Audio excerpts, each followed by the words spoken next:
Section 43B clause H में जो covered हैं वो माइक्रो एंड स्मॉल इंटरप्राइजेज हैं। मीडियम इंटरप्राइजेज पे ये सेक्शन लागू नहीं होता है।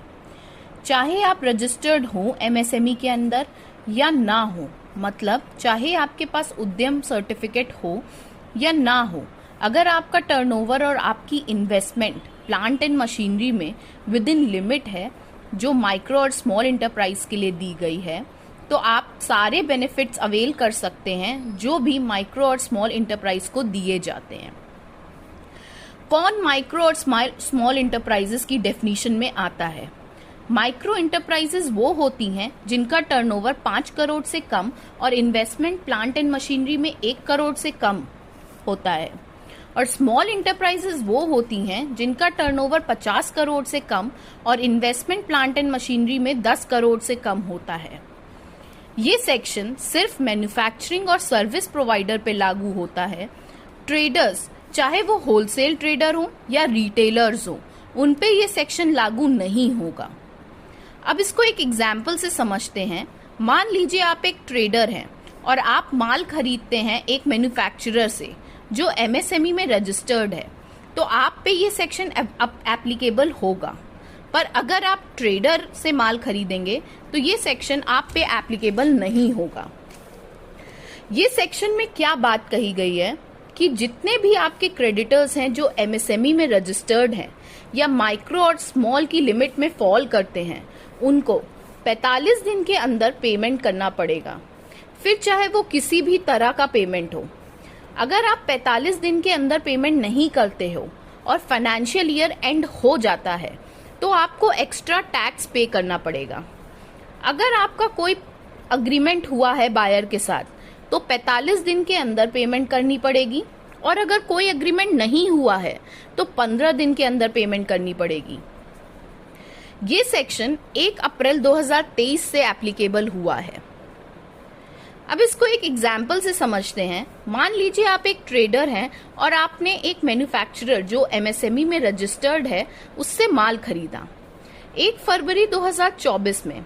अब इसका ड्यू डेट 17 मार्च 2024 है, मतलब इन 45 दिनों में पेमेंट कर देना चाहिए था, पर कोई भी पेमेंट नहीं किया 31 मार्च 2024 तक और फाइनेंशियल ईयर एंड हो गया।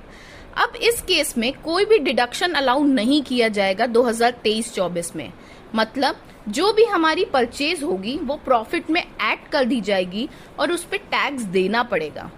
मान लीजिए आपका इस साल का प्रॉफिट 5 लाख आया तो आपकी परचेज इसमें ऐड हो जाएगी, उसके बाद जो अमाउंट आएगा उस पर टैक्स देना पड़ेगा।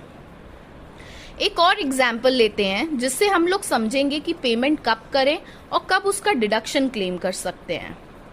मान लीजिए 1 फरवरी 2024 में आपने माल खरीदा, उसकी ड्यू डेट 17 मार्च 2024 है, पर आप पेमेंट करते हैं 28 मार्च 2024 को, 45 दिन बाद। तो इस केस में आपको परचेज का डिडक्शन अलाउ हो जाएगा फाइनेंशियल ईयर 2023-24 में, पर आपको डिलेड पीरियड का इंटरेस्ट पे करना पड़ेगा एमएसएमई को। सेकेंड केस में आप पेमेंट करते हो 15 मई 2024, मतलब 45 दिन तो हो ही गए और फाइनेंशियल ईयर भी एंड हो गया। तो इस केस में आपको परचेज का डिडक्शन अलाउ किया जाएगा 2024-25 में।